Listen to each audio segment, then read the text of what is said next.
Welcome students, RBSC online classes में आपका बहुत बहुत हार्दिक स्वागत है। एक बार फिर से हम एक नए वीडियो के साथ में आपके सामने आए हैं और इस बार हम लाए हैं आपके लिए आपकी पोयम, आपकी बुक का पहला पोयम। और उस पोयम को हम ऑलरेडी पहले वीडियो में पढ़ चुके हैं, उसके ट्रांसलेशन को हम समझ चुके हैं, उसके हार्ड मीनिंग्स को हम समझ चुके हैं, उसके हिंदी अनुवाद को हम देख चुके हैं, समझ चुके हैं और जान चुके हैं कि उसमें पोएटेस ने किन किन बातों को हाईलाइट किया है, वह उस पोयम के द्वारा हमें क्या समझाना चाहती है। तो जी हाँ स्टूडेंट्स, इस वीडियो के अंदर हम आपके लिए लेकर आए हैं उस पोयम के जो क्वेश्चन आंसर्स हैं, उन क्वेश्चन आंसर के हम लोग यहाँ इस पोयम में, इस वीडियो में आज आपको सारे के सारे आंसर्स बताने वाले हैं, उनका ट्रांसलेशन बताने वाले हैं और साथ ही साथ स्टूडेंट्स ध्यान दीजिए, साथ ही साथ इस वीडियो के अंदर हम उन एक्सट्रैक्ट को भी बताएंगे, उन छंदों को भी, उन पदों को भी बताएंगे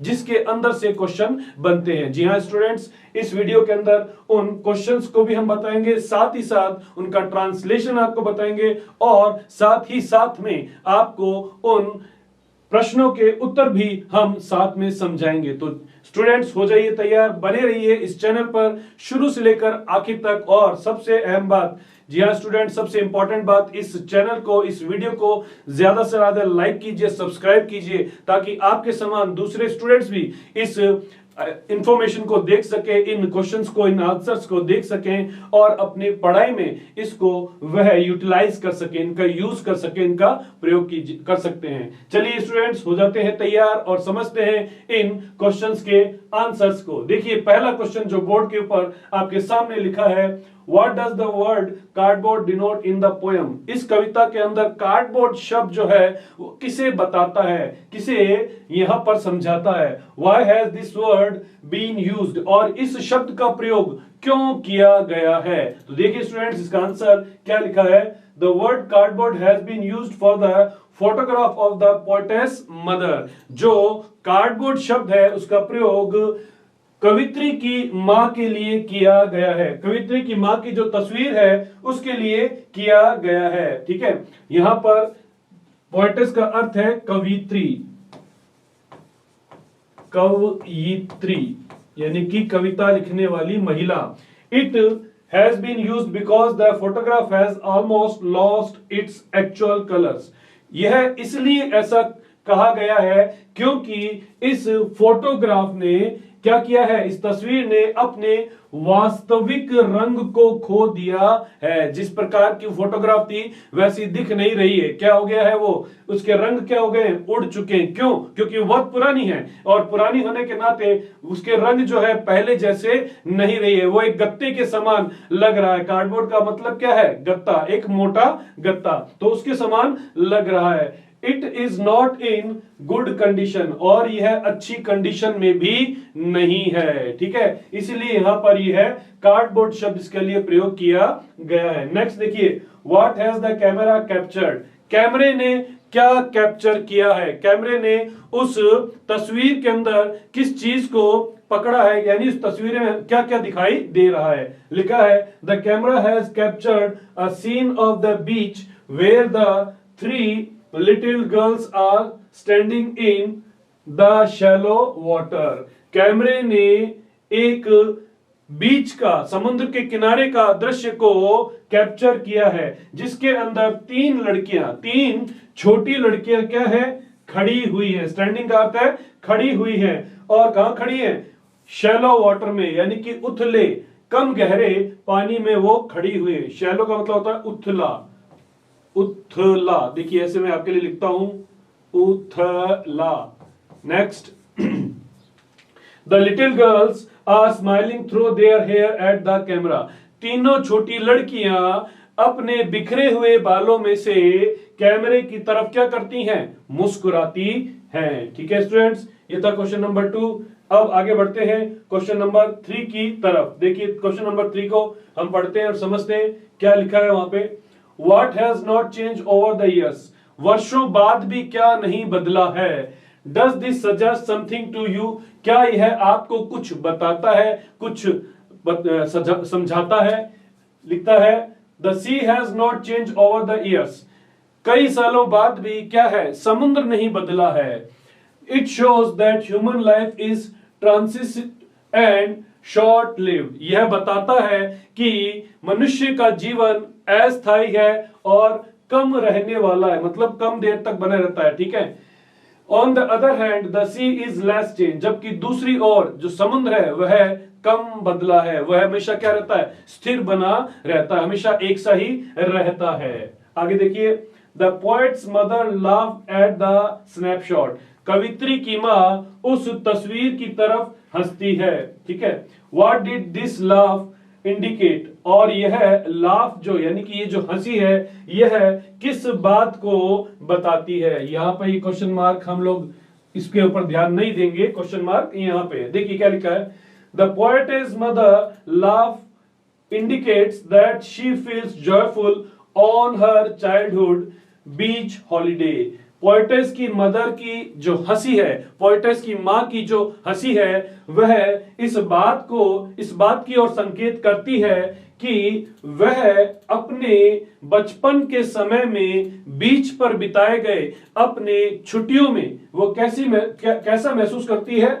जॉयफुल, यानी कि खुशी महसूस करती है, वो आनंद को महसूस करती है। आगे क्या लिखा है? It also indicates youthful spirit of her mother. यह कवित्री की माँ की युवा भावना को भी दिखाता है, बताता है या संकेत करता है। क्यों?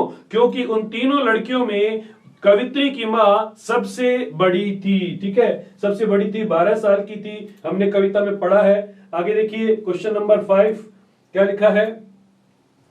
यहां पर लिखा है, what is the meaning of the line both wry with the laboured ease of loss? Both wry with the laboured of इस शब्द का, इस लाइन का क्या अर्थ है? और हमने जब पोयम की थी तब समझा था इसका अर्थ है, इस शब्द का अर्थ है कि दोनों ही उस लाभ को, उस लॉस को, उस क्षति को छिपाने के प्रयास में चेहरा उनका कैसा है? ऐंठ गया है, ठीक है। इसका अर्थ क्या है यहां पर ही बताता है। तो अब हम जब इसका आंसर बनाते हैं तो ये कैसे हो जाता है? देखिए, the poetess wants to say that her face and her mother face are distorted with sadness and disappointment. कवित्री कहना चाहती है कि उसकी माँ और उसका चेहरा, दोनों ही का चेहरा क्या हो गया है? दुख से और निराशा से क्या हो गया है? विकृत हो गया है, ऐंठ गया है। The mother had lost her cheerful childhood, whereas the poetess had lost her mother. Both tried hard to forget them.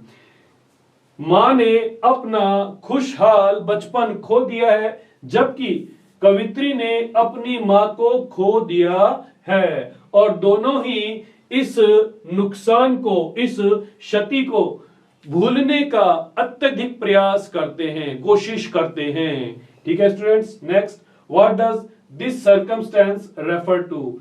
This circumstance का अर्थ क्या है? इन परिस्थितियों, सर्कमस्टेंस का मतलब होता है परिस्थिति, सिचुएशन का अर्थ क्या है? तो देखिए इसका आंसर लिखा है हमने, this circumstance refers to the mental state of the poetess. यह परिस्थितियां, शब्द जो है वह कवित्री की मानसिक स्थिति को बताती है। शी इज अलोन, वह अकेली है, सैड, उदास है, एंड डिसअपॉइंटेड, और निराश भी है। शी मिसेज हर मदर, और वह अपनी माँ को क्या करती है? मिस करती है, अपनी माँ को वह याद करती है, ठीक है स्टूडेंट्स। आगे बढ़ते हैं, आगे क्वेश्चन नंबर 7। क्वेश्चन नंबर 7 के अंदर देखिए 3 बातें पूछी गई है और हम इसको पॉइंट वाइज लिखेंगे। लिखा है, the 3 stanzas depict 3 different phrases. 3 stanzas जो हैं, 3 छंद जो हैं, वो 3 अवस्थाओं को बताते हैं। नेम देम, उनके बारे में बताइए, ठीक है। लिखा है, the 3 stanzas depict 3 different phases of the poem. 3 छंद कविता के 3 अलग अलग भागों को, अवस्थाओं को बताते हैं। अब देखिए, हमने पहला, दूसरा और तीसरा 3 छंदों को, तीनों अलग अलग जो वो बता रहे हैं उनको शॉर्ट में, ब्रीफ में लिखा है। कैसे होगा देखिए, in the first stanzas the poetess mother and her 2 cousins were at the beach. पहले स्टेंजा में कवित्री की मां और उसके साथ में जो दो लड़कियां हैं वह क्या हैं, वो बीच के ऊपर हैं, यानी कि समुद्र के तट पर हैं। और दोनों लड़कियां कौन हैं, चचेरी बहनें हैं। दे वर हैप्पी, वे खुश हैं। It shows a joyful childhood, यह एक खुशहाल बचपन को भी दिखाता है। देखिए next, in the second stanza the poetess mother and she herself were suffering from their past। दूसरे स्टेंजा में कवित्री और उसकी मां दोनों ही अपने भूतकाल से क्या है, ग्रसित हैं, पीड़ित हैं, दुखी हैं। ठीक है, they tried to forget it, और वे उसे भूलने का प्रयास भी करती हैं। Next, in the third stanza the poetess is alone, और तीसरे स्टेंजा में जो कवित्री है वो क्या है, अकेली है। She is sad missing her mother, वह दुखी है और अपनी मां को क्या कर रही है, मिस कर रही है। तो स्टूडेंट्स ये थे इसके क्वेश्चन आंसर। अब आइए बात करते हैं इसकी एक्सट्रैक्ट की।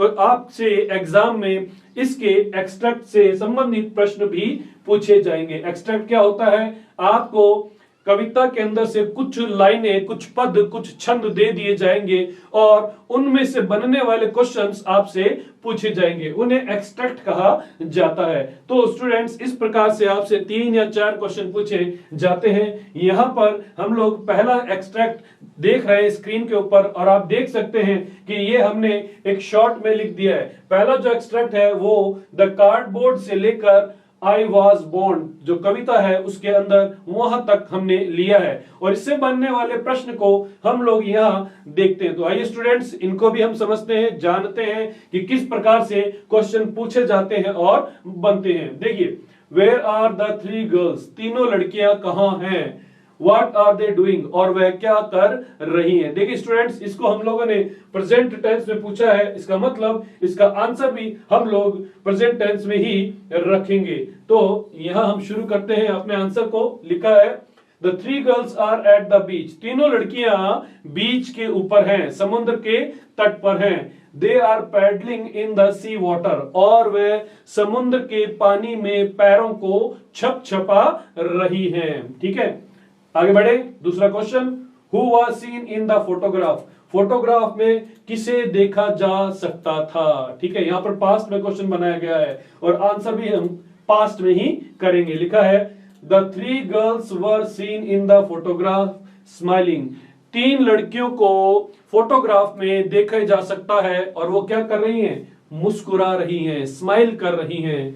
The eldest of them was the poetess mother, और उनमें जो सबसे बड़ी है वह कौन है, वह कवित्री की मां है। ठीक है, नेक्स्ट क्वेश्चन, अगले क्वेश्चन पर हम बढ़ते हैं और देखते हैं दूसरे क्वेश्चन को, दूसरा क्वेश्चन नंबर 3 को। देखिए लिखा है हु टुक द फोटोग्राफ, तस्वीर किसने ली।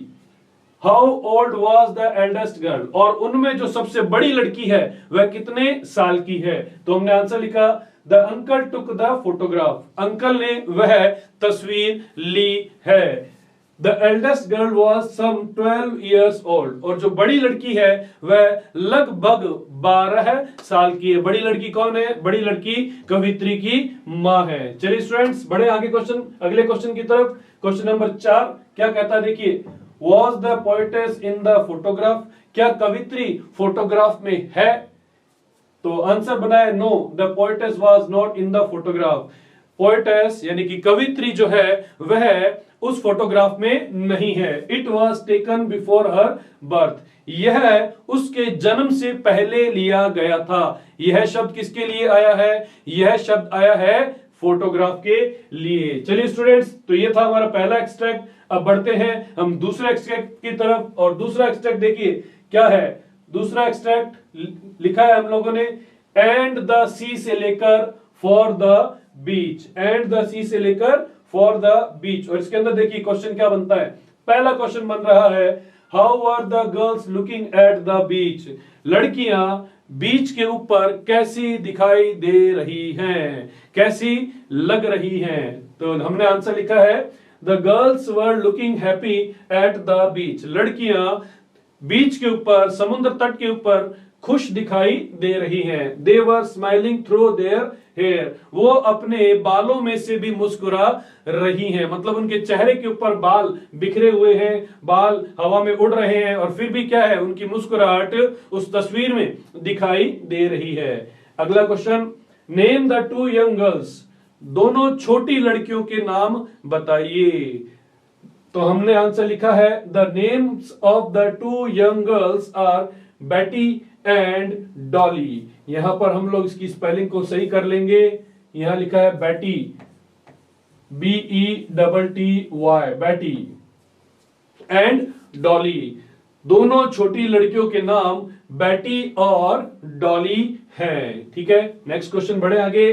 अगला क्वेश्चन देखिए क्या लिखा है, after how many years did the poetess mother laugh why, कितने सालों बाद कवित्री की मां हंसती है और क्यों हंसती है, कारण भी हमें यहाँ पे बताना है। एक तो हमसे साल पूछा गया है और दूसरा हमसे कारण भी पूछा गया है। तो देखिए हम लोग आंसर करते हैं, after 20-30 years later the poetess mother laughed at the photograph, लगभग 20 या 30 साल बाद कवित्री की मां जो है वह फोटोग्राफ को देखकर हंसती है। अब आगे क्या लिखा है, because of the dressing style of the 3 little girl, उन 3 छोटी लड़कियों के ड्रेसिंग स्टाइल को देखकर, जैसे उन्हें कपड़े पहनाए गए थे, जिस प्रकार से उन्हें वेशभूषा धारण कर रखी थी, उसको देखकर उस कवित्री की मां जो है वो क्या करती है, वह उस तस्वीर को देखकर हंसने लग जाती है। Next question, find out the word from the extract which is opposite of disappears. देखिए यहां पर डिसअपियर्स आखिर में एस लगाया है, क्यों, क्योंकि हमें एक ऐसा वर्ड ढूंढना है जिसका क्या हो, अपोजिट होना चाहिए, डिसअपियर्स का अपोजिट हो, और वो कहां होना चाहिए, वो एक्सट्रैक्ट के अंदर ही होना चाहिए। अगर एक्सट्रैक्ट में वो वर्ड नहीं है तो फिर हमारा वो आंसर बिल्कुल भी सही नहीं माना जाएगा, चाहे हमने उसका सिनोनिम ही क्यों ना लिख दिया हो। तो डिसअपियर्स का होगा अपीयर्स, अपीयर्स वर्ड वहां पर आया है, इसलिए हम लोग इसको सही मानेंगे, इसके आंसर को सही मानेंगे। तो स्टूडेंट्स यह था हमारा दूसरा एक्सट्रैक्ट, और अब हम बढ़ते हैं अपने पोएम के फाइनल और तीसरे एक्सट्रैक्ट की तरफ। तो देखिए तीसरा एक्सट्रैक्ट क्या कहता है और उसमें कौन कौन से क्वेश्चन बनते हैं जिनके ऊपर हम लोग फोकस कर सकते हैं। देखिए तीसरा एक्सट्रैक्ट मैंने लिया है द सी हॉलीडे से लेकर साइलेंस, यानी कि पोएम के अंत तक का हमने एक्सट्रैक्ट को लिया है। देखिए क्वेश्चन नंबर 1 इसमें क्या बनता है, what is the past of the poetess, poetess का, कवित्री का पास्ट क्या है, भूतकाल क्या है। तो हमने इसका आंसर लिखा है the laughter of her mother is the past of the poetess because she is no more, कवित्री की मां की जो हंसी है वह उसका भूतकाल है, क्योंकि वह अब और अधिक जीवित नहीं है, यानी कि कवित्री की मां अब उसके साथ नहीं है, उसकी मृत्यु हो चुकी है। आइए दूसरा क्वेश्चन समझते हैं। लिखा है what does लेबर्ड is show, लेबर्ड is क्या बताता है।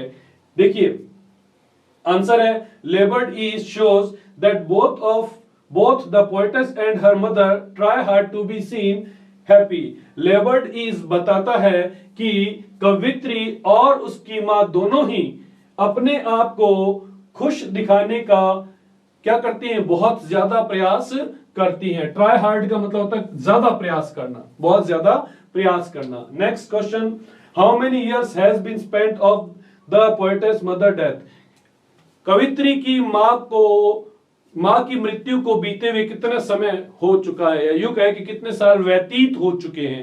ठीक है, आंसर देखिए the poetess mother has been died for 12 years, कवित्री की मां है उसे मरे हुए कितना समय हो चुका है, 20 वर्ष हो चुके हैं। Next, find out the word from the extract which means situation, वह शब्द छाटिए जिसका अर्थ होता है सिचुएशन, और वो किसमें होना चाहिए, इस एक्सट्रैक्ट में होना चाहिए। तो हमने इसका आंसर लिखा है सर्कमस्टेंसेस, यानी कि परिस्थितियां, सिचुएशन का अर्थ भी है परिस्थितियां और सर्कमस्टेंसेस का भी अर्थ है परिस्थितियां। तो स्टूडेंट्स, देखा आपने, ये थे हमारे इस पोयम के क्वेश्चन आंसर्स, और साथ ही साथ हमने इस पोयम में 3 एक्सट्रैक्ट भी बनाए हैं, और उन तीनों एक्सट्रैक्ट के अंदर जो पॉसिबल क्वेश्चंस जो बनते हैं वो भी हमने यहां पर देखे हैं और समझे हैं। तो स्टूडेंट्स, आई होप आपको ये वीडियो समझ में आई है, और मैं आशा करता हूं आप ज्यादा से ज्यादा इस वीडियो को देखिए, समझिए, कोशिश कीजिए और अपनी